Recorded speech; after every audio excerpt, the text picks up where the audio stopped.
आप देख रहे हैं इंडिया टाउन न्यूज, भारत की बात। नमस्कार, मैं हूं आपके साथ संजना कुशवाहा। स्वागत है आपका हमारे खास बुलेटिन राजनांदगांव की खबरों में, जहां हम आपको राजनांदगांव की महत्वपूर्ण खबरों से रूबरू कराएंगे। तो चलिए बुलेटिन की शुरुआत करने से पहले एक नजर डालते हैं आज के हेडलाइंस पर। राजनांदगांव में वित्तीय जागरूकता शिविर, नागरिकों को मिले वित्तीय संपत्ति पुनः प्राप्ति के अवसर, प्रक्रिया को सरल और पारदर्शी बनाना उद्देश्य। प्रधानमंत्री सूर्य घर मुफ्त बिजली योजना, कलेक्टर ने योजना के क्रियान्वयन को गति देने के दिए निर्देश, आवेदन प्रक्रिया पूर्णतः ऑनलाइन। गोवर्धन पूजा पर पुलिस की कार्रवाई, 2 आरोपी चाकू के साथ गिरफ्तार, असामाजिक तत्वों पर पुलिस ने बढ़ाई सुरक्षा।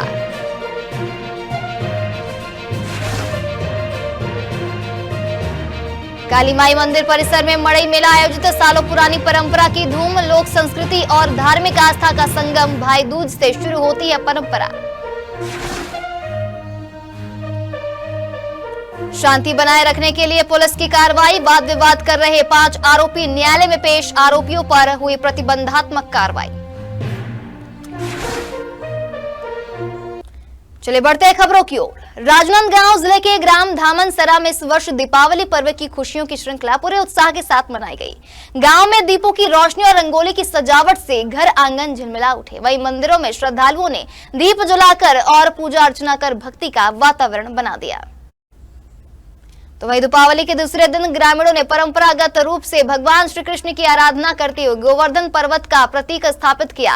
महिलाओं ने पारंपरिक रीति से अन्नकूट तैयार कर भगवान को अर्पित किया। दिन भर भजन कीर्तन, प्रसाद वितरण और श्रद्धा भक्ति के माहौल से ग्राम का वातावरण पवित्र और आनंदमय बना रहा। इसके बाद गाँव के आदिवासी ध्रुव गोंड समाज द्वारा गौरा गौरी पर्व धूमधाम से मनाया गया। इसी कड़ी में उत्सव का समापन शिवनाथ नदी में गौरा गौरी के विधिवत विसर्जन के साथ हुआ। राजनांदगांव के ब्रह्मा कुमारी संस्था के वरदान भवन में भाई दूज का पर्व श्रद्धा, स्नेह और उत्साह के साथ मनाया गया, जहां इस अवसर पर संस्था की संचालिका पुष्पा दीदी ने उपस्थित भाइयों का तिलक कर उन्हें शुभकामनाएं और आशीर्वाद प्रदान किए। तो वहीं कार्यक्रम में बड़ी संख्या में भाई बहन और स्थानीय नागरिकों की उपस्थिति रही। सभी ने मिलकर प्रेम, आत्मीयता और पारिवारिक एकता का संदेश दिया। पुष्पा दीदी ने अपने आशीर्वचन में कहा कि भाई बहन का रिश्ता केवल रक्त का नहीं बल्कि आत्मिक प्रेम और स्नेह का प्रतीक है। कार्यक्रम के दौरान संस्था से जुड़े सदस्यों ने सांस्कृतिक प्रस्तुतियां दी और एक दूसरे को मिठाई खिलाकर त्योहार की खुशियां साझा की। अंत में सभी ने मिलकर समाज में प्रेम, एकता और सद्भाव बनाए रखने का संकल्प लिया। दीपावली के पावन अवसर पर चैंबर ऑफ कॉमर्स के अध्यक्ष कमलेश बैद के नेतृत्व में लखोली, बैगापारा, टलावास और ओवरब्रिज के नीचे स्थित स्लम एरिया में गरीब बच्चों और बुजुर्गों के बीच दीपावली की खुशियां बांटी गई, जहां इस अवसर पर बच्चों को मिठाई के पैकेट, बिस्किट, केक और चॉकलेट वितरित किए गए। तो वही चैंबर ऑफ कॉमर्स के जिला महामंत्री ने बताया कि 2 महीने पूर्व वोकल फॉर लोकल के तहत स्वदेशी अपनाओ रैली निकाली गई थी, जिसका असर अब मार्केट में लोकल प्रोडक्ट की खरीद में देखा जा सकता है। उन्होंने कहा कि आज इस पावन पर्व पर श्रमिक एरिया में खुशी बांटना और जरूरतमंदों के चेहरों पर मुस्कान लाना एक यादगार पल रहा है।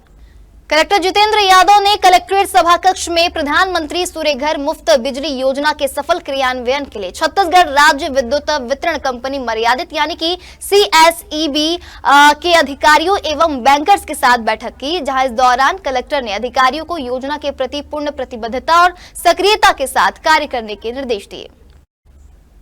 तो वहीं उन्होंने कहा कि यह योजना शासन की महती योजना है और इसके माध्यम से ग्रामीण एवं शहरी क्षेत्रों में जनमानस को मुफ्त बिजली उपलब्ध कराना संभव होगा।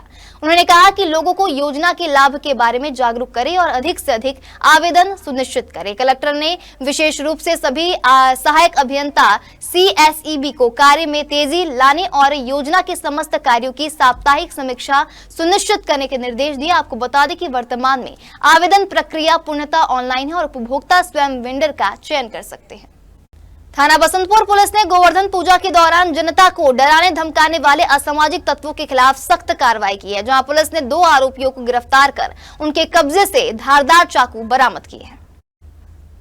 तो वही थाना बसंतपुर के निरीक्षक के नेतृत्व में विशेष टीम गठित की गई थी जो दीपावली पर्व को शांति और सौहार्दपूर्ण बनाने के उद्देश्य से सक्रिय थी। इसी दौरान सूचना मिली कि सुरेश पटेल और प्रदीप नेता मोहारा और ब्रिज के नीचे हाथ में चाकू लेकर आम नागरिकों को डराने धमकाने लगे। मौके पर कार्रवाई करते हुए दोनों आरोपियों के कब्जे से एक एक धारदार चाकू बरामद किया गया और आरोपियों के खिलाफ मामला दर्ज कर उन्हें न्यायालय में पेश कर जेल भेजा गया। इसी कड़ी में मोहल्ले में हो हुल्लड़ करने वाले प्रीतम मरकाम और सुनील सोनी के खिलाफ भी कार्रवाई की गई। राजनांदगांव जिले की पुलिस चौकी सुरगी थाना बसंतपुर की टीम ने 2 अनावेदकों को गिरफ्तार किया है। यह कार्रवाई ग्रामीणों की शिकायत और गोवर्धन पूजा कार्यक्रम के दौरान हुई अशांति के मद्देनजर की गई है।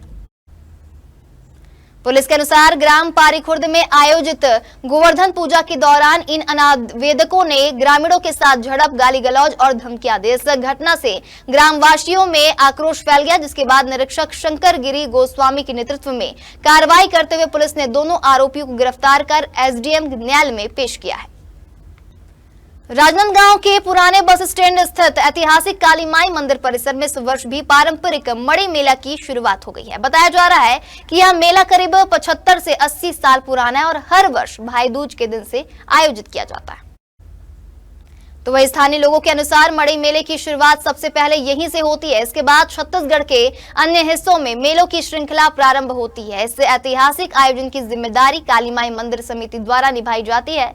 मेले में आसपास के गांवों से बड़ी संख्या में श्रद्धालु और व्यापारी पहुंचते हैं। यहाँ धार्मिक अनुष्ठानों के साथ साथ स्थानीय उत्पाद, झूले, पारंपरिक व्यंजन और सांस्कृतिक कार्यक्रम भी आकर्षण का केंद्र बने हुए। काली माई मंदिर के पुजारी और समिति सदस्यों का कहना है कि मड़ई मेला न केवल धार्मिक आस्था का प्रतीक है बल्कि यह लोक संस्कृति, मेलजोल और परंपराओं के संरक्षण का भी माध्यम है।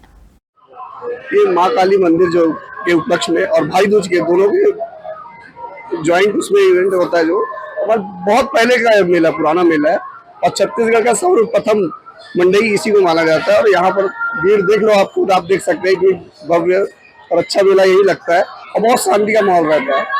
कौन करवाते हैं मेला का आयोजन? ये मंदिर समिति के द्वारा होता है, काली मंदिर समिति द्वारा होता है, हर साल होता है और बहुत शांति प्रिय और बहुत अच्छे से होता है। और लोगों से मैं ये भी करता हूँ कि यहाँ आना चाहिए लोगों को, शहर के बीच का पहला है वो भी मड़ई है। जी जी। अच्छा, इसके बाद बाकी जगह शुरुआत होती जी, यहाँ से पहला छत्तीसगढ़ में पहला मेला यहाँ का माना जाता है मंडई। इसकी और क्या खासियत है? खासियत सभी चीज है और सभी को देखो ना, यहाँ कोई शुल्क नहीं लिया जाता। कसरा वालों से कोई शुल्क नहीं लिया जाता, निःशुल्क रहता है। आप अपनी जगह रोक के आप बैठे, कोई किसी से शुल्क नहीं। कोई अगर लेता है, आप मंदिर वाली समिति को अवगत कराइए, आपको उनका एक्शन लिया जाता है। उनके खिलाफ बिल्कुल फ्री रहता है। कोई भी दुकान अपनी आगे लगा सकता है, कोई शुल्क नहीं, निःशुल्क।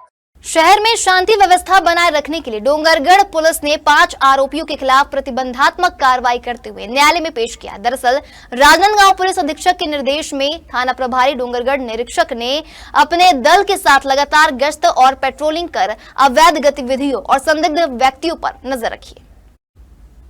पुलिस ने बताया कि आरोपी वाद विवाद और गाली गलौज कर रहे थे, जिससे क्षेत्र में अशांति का माहौल उत्पन्न हो रहा था। जिसके बाद पुलिस ने आरोपियों के खिलाफ कार्रवाई करते हुए उन्हें एसडीएम कार्यालय में पेश किया। पुलिस ने यह भी कहा कि यह कदम शहर में शांति और कानून व्यवस्था बनाए रखने के लिए उठाया गया है। थाना चोईखदान क्षेत्र के ग्राम जोम में पुरानी रंजिश के चलते एक युवक पर धारदार टंगिया से जानलेवा हमले की खबर सामने आई है, जहां मामले में पुलिस ने तत्काल कार्रवाई करते हुए 4 आरोपियों को गिरफ्तार कर न्यायिक रिमांड पर जेल भेज दिया है। जानकारी के अनुसार आरोपी लेखराम यादव, मुकेश यादव, उमेश यादव और मिलऊ राम यादव सभी ने पीड़ित जगत राम गौड़ के साथ गाली गलौज करने के बाद उस पर हमला कर दिया। घटना के बाद पुलिस ने आरोपी लेखराम से घटना में प्रयुक्त टंगिया जब्त कर लिया है। चारों आरोपियों के खिलाफ मामला दर्ज कर न्यायालय में पेश किया गया, जहां से उन्हें न्यायिक रिमांड पर उप जेल खैरागढ़ भेज दिया गया है। दीपावली पर्व के अवसर पर राजनांदगांव जिले के चिचोला क्षेत्र में शांति व्यवस्था बनाए रखने के लिए पुलिस ने असामाजिक तत्वों के खिलाफ सख्त कार्रवाई की है, जहां पुलिस ने इस दौरान यह स्पष्ट किया है कि पर्व के अवसर पर शांति व्यवस्था बनाए रखना उनकी सर्वोच्च प्राथमिकता है और किसी भी असामाजिक गतिविधि को बर्दाश्त नहीं किया जाएगा। आपको बता दें कि पुलिस अधीक्षक मोहित गर्ग के नेतृत्व में टीम ने ग्राम नागर कोहरा में वाद विवाद और मारपीट की घटनाओं में शामिल 6 व्यक्तियों को मौके पर गिरफ्तार किया। इन आरोपियों के खिलाफ संज्ञेय अपराध गठित होने से रोकने के लिए तत्काल प्रतिबंधात्मक कार्यवाही करते हुए कार्यपालिका छुरिया मजिस्ट्रेट के समक्ष पेश किया गया। इसके अलावा ग्राम पोटे कोहरा में 55 वर्षीय सीताराम साहू जो अपनी पत्नी के साथ मारपीट का आरोपी था, उसे भी मौके पर गिरफ्तार कर न्यायिक प्रक्रिया के लिए मजिस्ट्रेट के समक्ष प्रस्तुत किया गया। छुरिया थाना क्षेत्र में पुलिस ने शांति व्यवस्था बनाए रखने के उद्देश्य से तत्काल कार्रवाई करते हुए 3 युवकों के खिलाफ प्रतिबंधात्मक कार्यवाही की है। दरअसल दिवाली पर्व के दौरान ग्राम दीवान टोला में पटाखा फोड़ने को लेकर हुए विवाद के बाद पुनः आपसी झगड़े की स्थिति उत्पन्न हो गई थी। तो वहीं मौके पर पहुंची पुलिस टीम ने जयप्रकाश रात्रे, हुसैन कुमार बांधे और नितेश कुमार टोडर को हिरासत में लिया है। पुलिस ने बताया कि आरोपियों द्वारा आपसी लड़ाई झगड़ा कर लोक शांति भंग होने की संभावना थी। इस पर छुरिया थाना प्रभारी की कार्रवाई में तीनों के तहत प्रतिबंधात्मक कार्रवाई कर मजिस्ट्रेट के समक्ष पेश किया गया। छत्तीसगढ़ राज्य सहकारी समिति कर्मचारी संघ के आह्वान पर चरणबद्ध आंदोलन की शुरुआत हुई है, जहां आंदोलन के प्रथम चरण में जिले की सभी 39 सहकारी समितियों के कर्मचारी खैरागढ़ के अंबेडकर चौक में एकत्रित हुए और अपनी मांगों को लेकर जोरदार नारेबाजी की। उसके बाद कर्मचारियों ने रैली निकालकर कलेक्टर कार्यालय पहुंचकर छत्तीसगढ़ शासन के मंत्रियों के नाम कलेक्टर को ज्ञापन सौंपा। आपको बता दें कि संघ की 4 सूत्रीय प्रमुख मांगों में सेवा सुरक्षा, वेतन विसंगति का निराकरण, नियमितीकरण और लंबित भत्तों का भुगतान शामिल है। संघ के जिलाध्यक्ष ने कहा कि सहकारी समितियों के कर्मचारियों को लंबे समय से उपेक्षित किया जा रहा है। उन्होंने चेतावनी दी है कि जब तक शासन उनकी मांगे पूरी नहीं करता तब तक आंदोलन जारी रहेगा। वहीं जिला उपाध्यक्ष ने धान उठाव की जिम्मेदारी टेंडर धारक को देने और सुखद राशि की अनुचित कटौती पर कड़ी आपत्ति जताई है। संघ पदाधिकारियों का कहना है कि अगर शासन ने जल्द ही उनकी मांगों पर सकारात्मक निर्णय नहीं लिया तो आगामी 12 नवंबर से रायपुर में अनिश्चितकालीन धरना शुरू किया जाएगा। मध्य प्रदेश सरकार जैसे 3 लाख रुपए प्रति समिति को प्रतिवर्ष देता है, वो हमारा पहला मांग है कि हमको भी इस छत्तीसगढ़ में हम लोग को समिति को प्रबंधकीय अनुदान मिले, हमारा वही मांग है। दूसरा मांग है कि धान खरीदी में जो समितियां धान खरीदते हैं उसमें धान को उठाव लेट में होता है। हर साल सरकार अपने स्तर पे त्रिपंदी 3 क्षेत्र से बैठक होता है, उसमें अनुबंध होता है, उसमें शासन अपने स्तर पे पूरा अपने तरीका से वो हम पर जो कुछ बातें थोप दिया जाता है, हमारा कुछ बात नहीं सुनता। जैसे हर साल 28 फरवरी को उठाव होना चाहिए कंप्लीट, वो अपने मन से इस बार 31 मार्च कर दिया है और हमारे ऊपर और अधिकारी भेजकर हमारे ऊपर जो शिकंजा कस रहा है। तो हम चाहते हैं कि पूरी तरीक़ा से शिकंजा कसे, पूरा धान खरीदी से उठाव से लेकर पूरा सुखद तक उसके ऊपर जिम्मेदारी डाले, ये हमारा मांग है। सिर्फ आकर 2-3 घंटे बस आके हमारे बीच में ऑर्डर फरमा के चले जाए, हम नहीं चाहते ऐसा अधिकारी हमको मिले, पूरे काम अंत तक हमको साथ दे। वो ऐसा हमें कर्मचारी चाहिए, तो हम उसका स्वागत करेंगे सरकार का योजना। और तीसरी मांग है, हमारे कर्मचारी बहुत समय से काम कर रहे हैं, इसमें वेतन वृद्धि जो होना चाहिए वो नहीं होता सरकार की तरफ से। पूरा भरसक हम लोग प्रयास करते हैं पूरा काम करने का, जिसमें अपने घर परिवार को छोड़ के हम लोग वर्षों से काम कर रहे हैं, इसमें समय का कोई गिनती नहीं रहता। तो हम लोगों का ये मांग है और प्रदेश स्तर में चल रहा है, पूरे छत्तीसगढ़ में आज धरना रैली प्रदर्शन 1 दिवसीय है। अब इस बार ऐसे कर रहे हैं कि आउटसोर्सिंग के द्वारा भर्ती किया जा रहा है, तो उसमें हम उसका विरोध करते हैं, क्योंकि उन लोग भी हमारे कर्मचारी हैं, हमारे साथ मिलकर काम कर रहे हैं बहुत साल से, और पूरा वेतन दे और उसको हमारे साथ नियोजित करे और पूरा उसका वेतन भी वो हमको दे, ऐसा हमारा मानना है। हमारे लिए इससे जरूरी है कि इसमें कई जो कर्मचारी हैं वो निर्दोष हैं, उसके बाद भी उनको सजा मिलती है। धान हमारा समय में नहीं उठता है, हम 1 नवंबर को धान खरीदी करते हैं, कभी धान मई में उठता है, कभी जून में उठता है, कभी जुलाई में उठता है। पूरे बारिश का पानी उस धान को सड़ा देता है, जिसकी जवाबदारी प्रबंधक को सौंपी जाती है। नियम से जो टेंडर दिया गया है जिससे धान उठाना है, उन्हें धान उठाकर उसे समिति को नहीं जाना चाहिए। सुखद की जो राशि मिली भी नहीं बता रहे हैं। सुखद की राशि हमें विगत 2-3 वर्षों से नहीं मिली है, जो कि सुखद के लिए समिति जवाबदार नहीं है। समिति को जवाबदार देकर उससे कमीशन से जो सुखद की राशि काटी जा रही है, हम उसका घोर विरोध करते हैं। राइस मिलर के द्वारा भी कई मामले ऐसे आए हैं कि फ्रॉड बताया जाता है। हाँ, राइस मिलों को भी देखो, मैं एक चीज जा रहा हूँ, शासन प्रशासन सारी जो जवाबदारी है वो समितियों पर थोप देती है। मिल वाले जो चाह रहे हैं उन्हें मिल गया, जो किसान चाह रहा है उसे मिल गया, बोनस मिल गया, लेकिन हम समिति कर्मचारियों को कुछ नहीं मिला। हमें मतलब सूखे हैं हम, जिस तरह से हमें मांग चाहिए कि हमें धान खरीदी में सूखा चाहिए, समय में धान उड़ जाए, परिवहन हो जाए, तो हमें कोई दिक्कत नहीं होगी। कई समिति प्रबंधक को इस साल लाखों की राशि क्षतिपूर्ति को बकाया बताया गया है, राशि शॉर्ट आई है बता रहे हैं। जी हाँ, 1 नवंबर से धान खरीदी हुआ है। नियम से हम धान जो है सूखा होता है, और वो धान अगर जून में जुलाई में उठेगा तो क्या प्रबंधक उसके लिए जवाबदार होगा? नहीं होगा, प्रबंधक उसके लिए जवाबदार नहीं है। लेकिन जो शार्टेज आया उसको प्रबंधक लोगों से जेब से भरने के लिए कहा गया है, जो कि बहुत ही निंदनीय एवं अशोभनीय बात है। छत्तीसगढ़ ड्राइवर महासंगठन के आह्वान पर 25 अक्टूबर से राज्य में वाहन चालक अपने वाहनों का संचालन बंद कर देंगे। जी हां, संगठन ने बताया कि यह आंदोलन शांतिपूर्ण तरीके से किया जाएगा और इसका उद्देश्य राज्य सरकार का ध्यान ड्राइवरों की प्रमुख मांगों की ओर आकर्षित करना है। तो वही संगठन ने 3 प्रमुख मांगे रखी है, जिनमें छत्तीसगढ़ राज्य में पूर्ण शराबबंदी, ड्राइवर आयोग का गठन और ड्राइवर वेलफेयर बोर्ड के साथ ड्राइवर सुरक्षा कानून बनाए जाने की मांग शामिल है। संगठन ने स्पष्ट किया है कि आंदोलन मार्ग किनारे धरना और शांतिपूर्ण प्रदर्शन के रूप में आयोजित किया जाएगा। इसके तहत संगठन ने कई स्थानों पर धरना स्थल के लिए टेंट भी लगाए हैं। संगठन का कहना है कि उनका उद्देश्य किसी को परेशानी देना नहीं, बल्कि सरकार से यह सुनिश्चित करना है कि राज्य के लाखों ड्राइवरों का जीवन सुरक्षित और सम्मानजनक बने।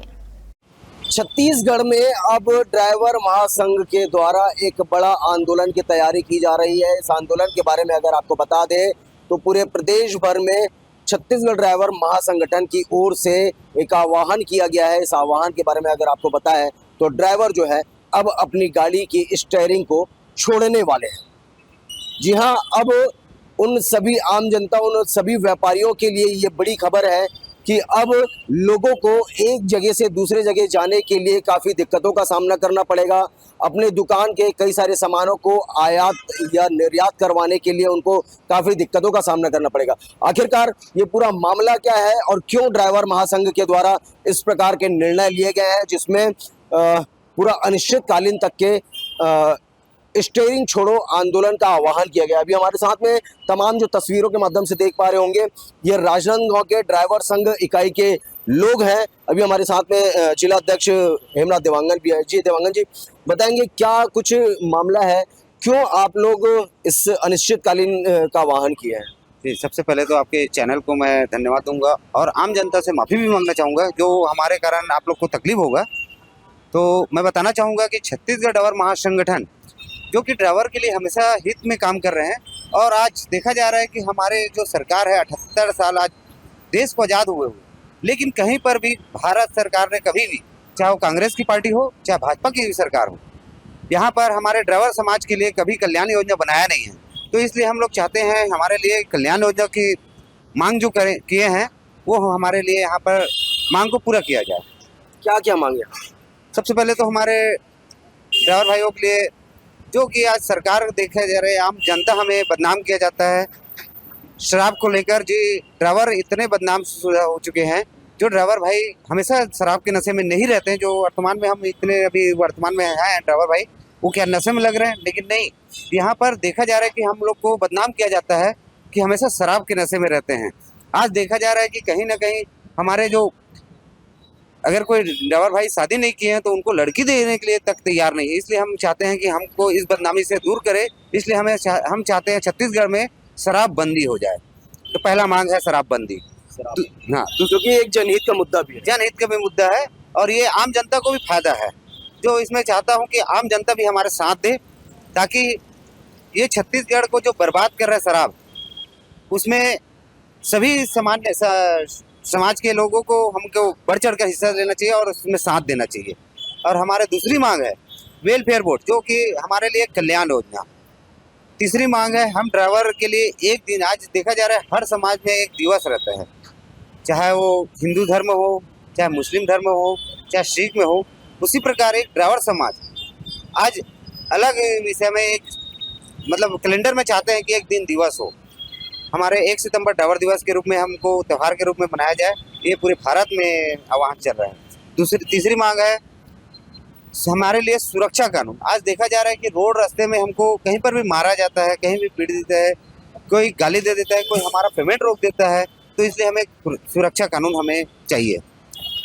और साथ में हम चाहते हैं कि भारत हमारे जो ड्राइवर भाई दिन रात एक करके अपने परिवार को सही ढंग से परवरिश नहीं कर पाते, जो देख रेख नहीं कर पाते, तो मैं चाहूँगा सरकार से कि हमारी जो बच्चों को कम से कम स्कूल में आरक्षण मिलना चाहिए। प्लस नौकरी जब भी निकलते हैं तो उसमें 10% आरक्षण हमारे ड्राइवर समाज के लिए भी निकलना चाहिए, उनके बच्चों के लिए जो शिक्षित हैं उनके लिए।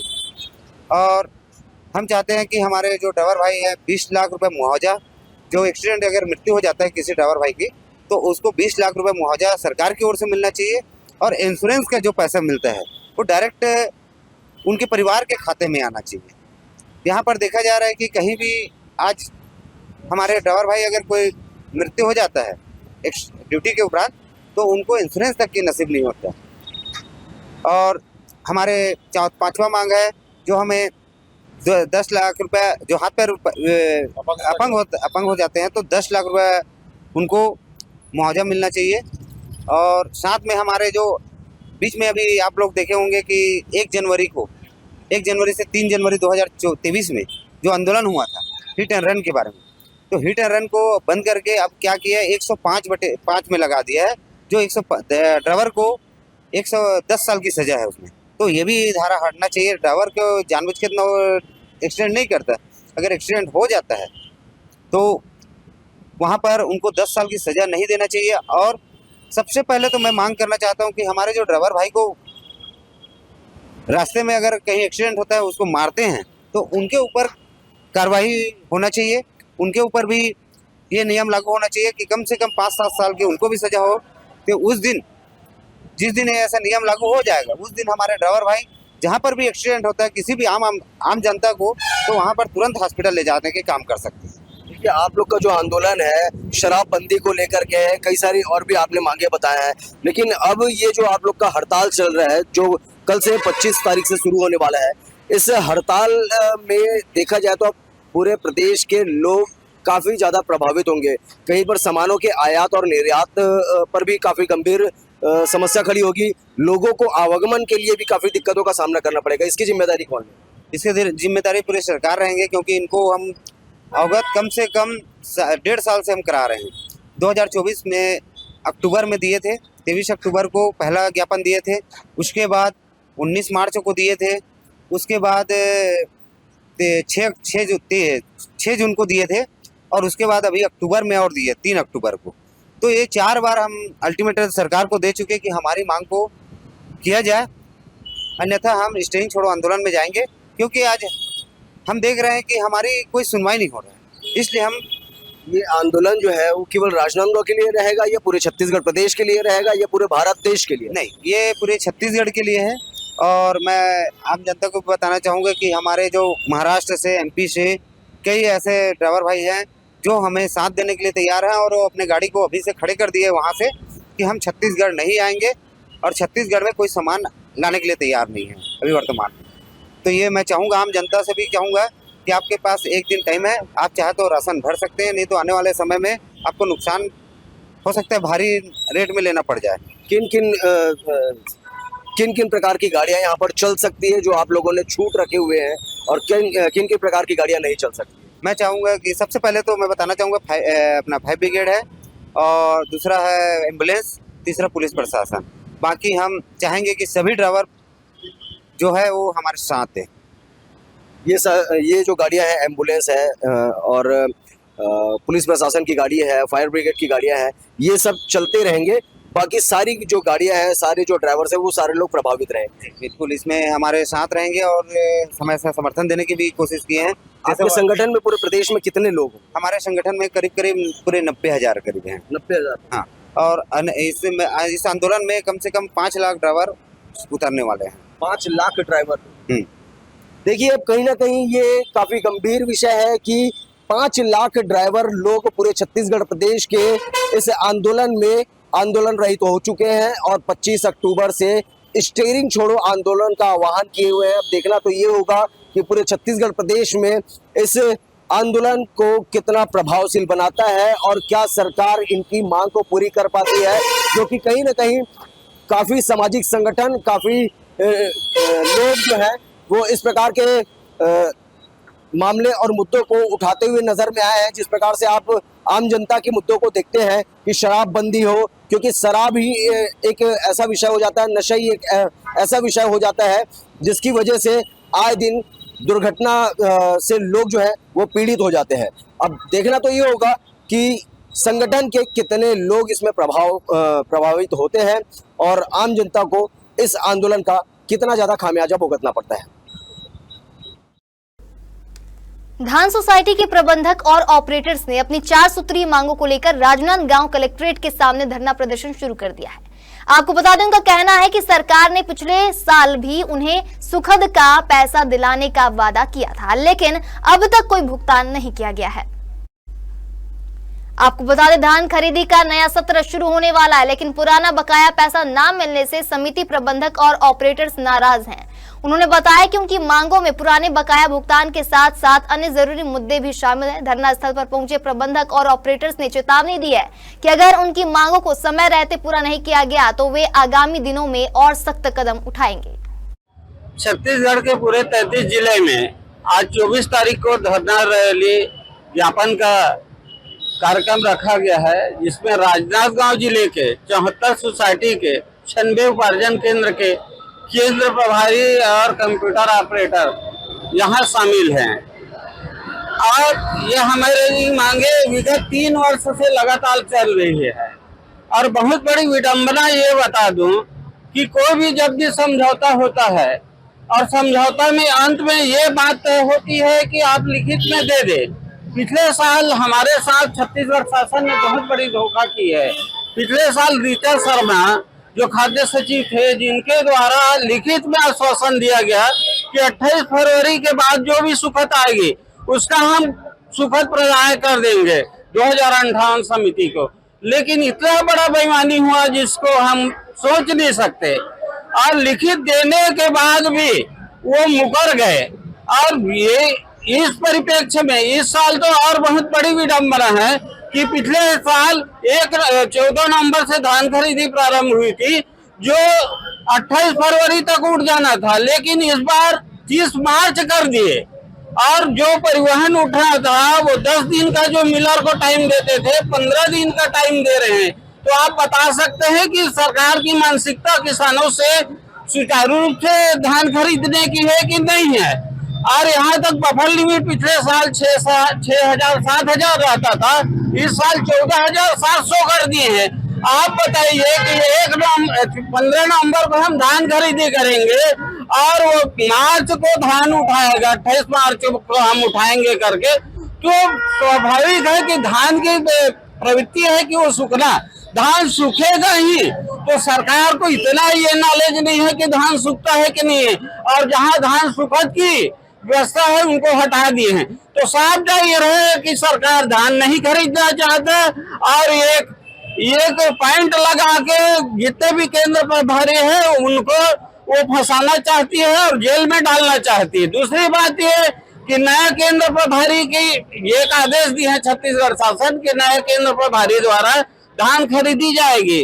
छत्तीसगढ़ में 2739 आउटसोर्सिंग से ऑपरेटर का भर्ती किया जाएगा। हम चाहते हैं यदि उनको खरीदी कराना है तो 2739 पहले ऑपरेटर का भर्ती कर ले और केंद्र प्रभारी नियुक्त कर ले और धान खरीदी करा ले। हम लोग धान खरीदी करने में असमर्थ हैं।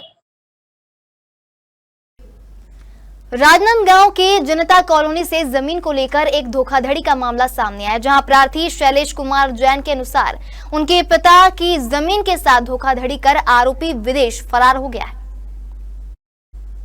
जानकारी के मुताबिक 6 जनवरी 2025 को महेंद्र जैन और मन्ना लाल जैन की जमीन को फर्जी ढंग से राजेंद्र जैन के नाम पर नामांतरण कर दिया गया। पीड़ित ने मामले की शिकायत सिटी कोतवाली राजनांदगांव में 26 सितंबर 2025 को दर्ज कराई थी। हालांकि शिकायत दर्ज होने के बाद 1 महीना बीत जाने के बावजूद पुलिस की ओर से कोई कार्रवाई नहीं की गई है, जिसके बाद कांग्रेस नेता निखिल द्विवेदी पीड़ित शैलेश कुमार जैन के साथ कलेक्टर कार्यालय पहुंचे और लिखित ज्ञापन सौंपकर मामले में में जल्द कार्रवाई की मांग की। वहीं पीड़ित का आरोप है कि जमीन के साथ यह धोखाधड़ी संगठित तरीके से की गई और आरोपी विदेश भाग चुका है। अब जनता और प्रशासन की नजर इस मामले में होने वाली कार्रवाई पर टिकी है। हमारी जमीन जो है पटवारी की आईडी चोरी करके हैंग कर दिया गया था और उसको जमीन को जो है दूसरे के नाम पे कर दिया था। जमीन थी महेंद्र कुमार जैन के नाम से, जिस जमीन को दूसरे के नाम पर ट्रांसफर कर दिया गया है बिना किसी अनुमति के, बिना किसी सिग्नेचर साइन के। और इस पे एफआईआर कराने में हमको 2 महीने लग गए। रोज हम पुलिस के थाने के सामने जाकर के 3 घंटा बैठते थे, उसके बाद भी हमारा एफआईआर नहीं हो रहा था। 26/10 को एफआईआर हुआ है जिसपे मामला बना है, तो एफआईआर के बाद भी उन्हें गिरफ्तारी नहीं दी गई है, कि गिरफ्तार नहीं किया गया है। और पुलिस द्वारा यही बोल रहा है कि जांच के उसमें है, कह के जांच कर रहे हैं। तो एफआईआर होने के बाद में तुरंत किसी गरीब आदमी के ऊपर एफआईआर होता है तो तुरंत उसे गिरफ्तार कर लिया जाता है। आज ये पैसे वाला है इसलिए इसको गिरफ्तार नहीं किया गया, विदेश जाने की अनुमति दे दी गई है, जबकि इनको तुरंत ही गिरफ्तार करके थाने में जेल भेजना चाहिए। अभी आप कलेक्टर साहब से मिले? मैं कलेक्टर साहब से मिला, कलेक्टर साहब बोले निष्पक्ष जांच कराई जाएगी, ये जवाब दे करके मुझे भेज दिया गया है। अभी आज कलेक्टर राजनांदगांव के पास एक मामले को लेकर यहाँ पहुँचे थे कि मामला ऐसा है कि एक पटवारी की आईडी हैक हो जाती है और आईडी हैक होने के बाद एक एकड़ ज़मीन जो शहर में स्थित है वो ज़मीन दूसरे के नाम ट्रांसफ़र हो जाती है। और इतना बड़ा घोटाला होने के बाद केवल अधिकारियों को हटा दिया जाता है।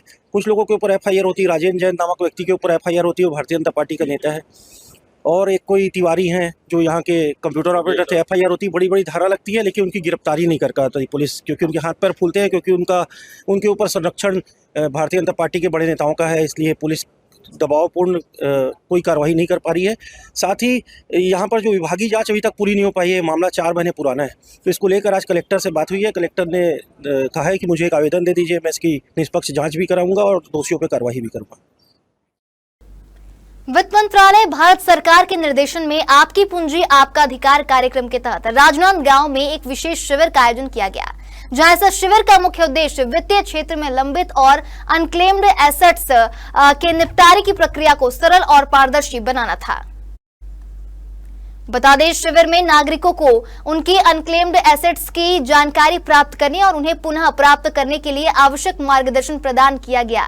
इस अवसर पर उपस्थित अधिकारियों ने नागरिकों को वित्तीय जागरूकता बढ़ाने और समय पर अपने वित्तीय दस्तावेजों का सत्यापन करने की सलाह दी। दरअसल वित्त मंत्रालय ने इस तरह के शिविरों के माध्यम से लोगों को उनके अधिकारों के प्रति जागरूक करने और वित्तीय संपत्तियों के निष्पक्ष वितरण को भी सुनिश्चित करने का संकल्प लिया है। सर, ये आपकी पूंजी आपका अधिकार करके भारत सरकार वित्त मंत्रालय द्वारा जो है ये और आरबीआई द्वारा ये अभियान चलाया जा रहा है। इसमें जो भी खाते जो है 10 साल से ज़्यादा निष्क्रिय रहते हैं वो डेफ अकाउंट में चले जाते हैं आरबीआई के, चाहे वो खाते बैंक के हों या बैंक एलआईसी की बीमा पॉलिसी भी डेफ में चली जाती है, या म्यूचुअल फंड या स्टॉक मार्केट के भी अकाउंट हो। तो इसका जो है कोई दावेदार नहीं होता खाते का, तो इसका पैसा वापस लेने नहीं आता। तो लगभग पूरे भारत में 97,000 करोड़ रुपया जो है वो बैंकों में है, 1,20,000 रुपये एलआईसी जीवन बीमा कंपनियों का है, और लगभग 60-65,000 करोड़ रुपया जो है ये स्टॉक मार्केट या म्यूचुअल फंड का पैसा ऐसा जो क्लेम नहीं किया गया हो पड़ा हुआ है। इसके लिए भारत सरकार ने तिमाही ये कैंपेन चलाया 3 महीने का, 1 अक्टूबर 25 से 31 दिसंबर 25 तक।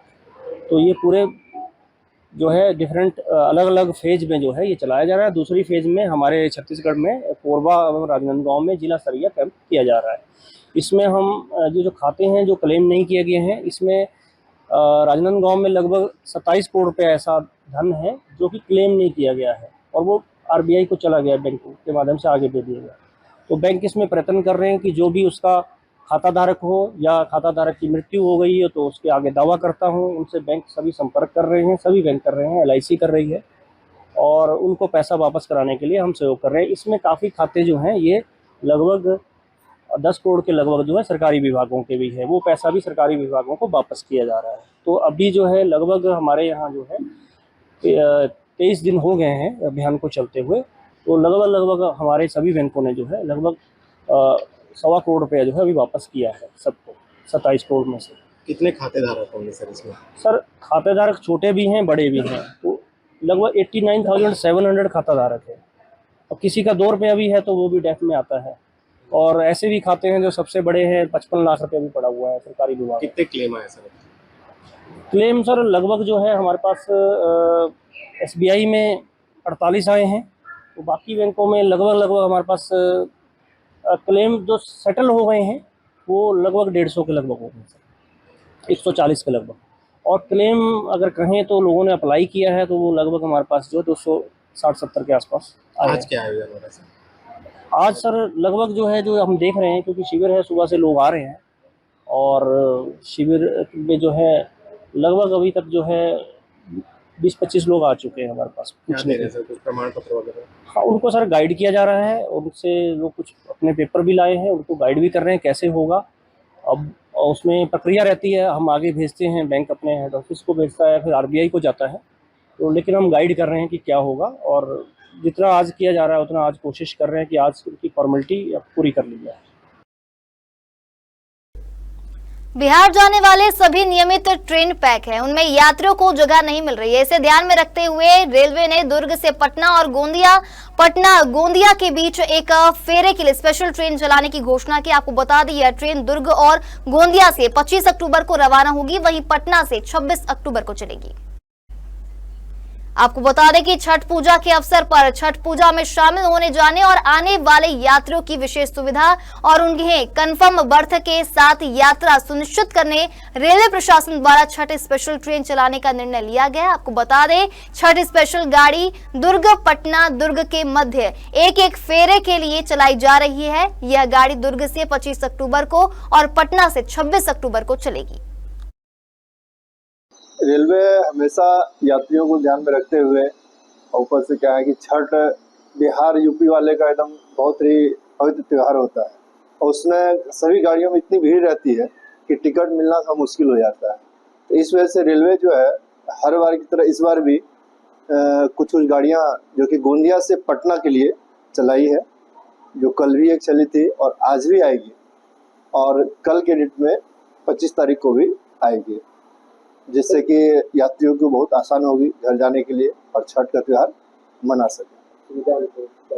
हाँ, उसमें क्या है थोड़ा सा भीड़ बढ़ जाती है, तो अपना जो RPF स्टाफ है या जो TT लोग हैं तो सबको बता दिया गया है थोड़ा सा शांतिपूर्वक सभी को बढ़िया से आने जाने की जो भी सुविधा हो, सीढ़ियों पे जो भी मतलब कोई भगदड़ ना बचे ताकि यात्री सही से ट्रेवल कर सके, तो सबको बता दिया गया, सब अच्छे से काम कर रहे हैं। राजनांदगांव में जैन मुनि वीरभद्र ने अपने नियमित चातुर्मासिक प्रवचन में लोगों को आत्म कल्याण और कृतज्ञता का संदेश दिया, जहां उन्होंने कहा कि खेलना सभी चाहते लेकिन प्रतिस्पर्धा में केवल 1-2 लोग ही भाग ले पाते, वहीं जो कुछ प्राप्त कर लेते हैं वे प्रभु को धन्यवाद नहीं देते। मुनि वीरभद्र ने कहा कि करोड़ों लोग रोज भूखे सोते हैं, फिर भी हम अपने पास मिली सुविधाओं के लिए कृतज्ञ नहीं हैं। प्रभु से हम आत्मा के कल्याण की चीज नहीं मांगते बल्कि पतन की चीज मांगते हैं। उन्होंने यह भी बताया कि यदि सभी इच्छाएं पूरी हो जाएं तो दुनिया में हाहाकार मच जाएगा। उन्होंने आगे कहा कि परमात्मा ने हमें योग्यता दी है और सही मार्ग पर चलने पर हमारे सारे कार्य अपने आप सिद्ध हो जाएंगे। मनुष्य को भव देवगुरु धर्म बुद्धि और साधना का सानिध्य मिल गया, फिर भी हम कहते हैं कि परमात्मा ने हमें कुछ नहीं दिया। हमें जो मिला है उसके लिए कृतज्ञता दिखानी चाहिए और आत्म कल्याण के मार्ग पर बढ़ना चाहिए। हमारे खास बुलेटिन राजनांदगांव की खबरों में फिलहाल इतना ही। तमाम खबरों के लिए बने रहिए इंडिया टाउन न्यूज के साथ। नमस्कार। आप देख रहे हैं इंडिया टाउन न्यूज, भारत की बात।